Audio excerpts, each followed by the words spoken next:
Entrepreneurship create করা, তাহলে unemployment reduce করা সম্ভব হবে এবং ইনকাম ডিসপারশন রিডিউস করা সম্ভব হবে, যেটাকে ম্যাসিভ লেভেলে তাদের ইশতেহারে তারা আইডেন্টিফাই করেছে।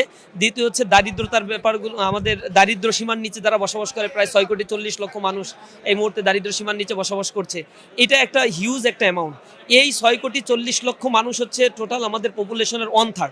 এই পপুলেশনগুলোকে তারা হচ্ছে তাদের বেসিক নিডসগুলো স্যাটিসফাই করতে পারে না, যেমন শিক্ষা, বস্ত্র, খাদ্য, চিকিৎসা, এই সেবাগুলো আইডেন্টিফাই করতে পারছে না তারা, বা অ্যাভেল করতে পারছে না। এই জায়গায় জামাত ইসলামী কনসার্ন দিয়েছে যে যারা হচ্ছে বিলো দ্য পভার্টি লাইন, তাদের পভার্টি লাইন থেকে উঠিয়ে নিয়ে আসার জন্য একজন ঝাড়ুদার, যিনি ঝাড়ুদার অথবা হচ্ছে চা শ্রমিক অথবা গার্মেন্টস শ্রমিক, তার ন্যূনতম মজুরিগুলো সেট করে দেয়া, তাদের সম্মানজনক কর্মসংস্থানের ব্যবস্থাগুলো করে দেয়া, এই বিষয়গুলোকেও অনেক বেশি ইমফাসিস করা হবে, যাতে তারাও স্বাবলম্বী হয়ে কর্মসংস্থানে ইন্টারেস্ট নিতে পারে।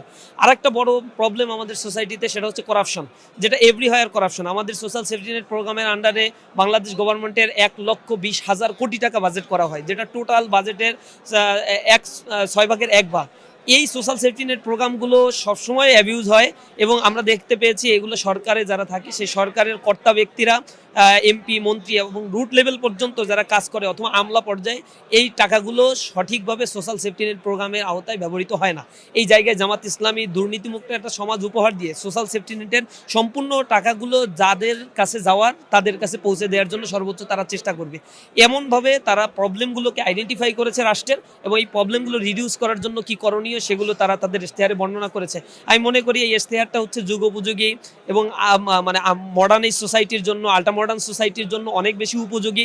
বর্তমান লেবার ইকোনমি থেকে যেভাবে ক্যাপিটাল ইকোনমিতে শিফট হচ্ছে, এই শিফটিংয়ের ক্ষেত্রে এই ইশতেহারটি অনেক বড় পজিটিভ কিছু মেসেজ দিচ্ছে।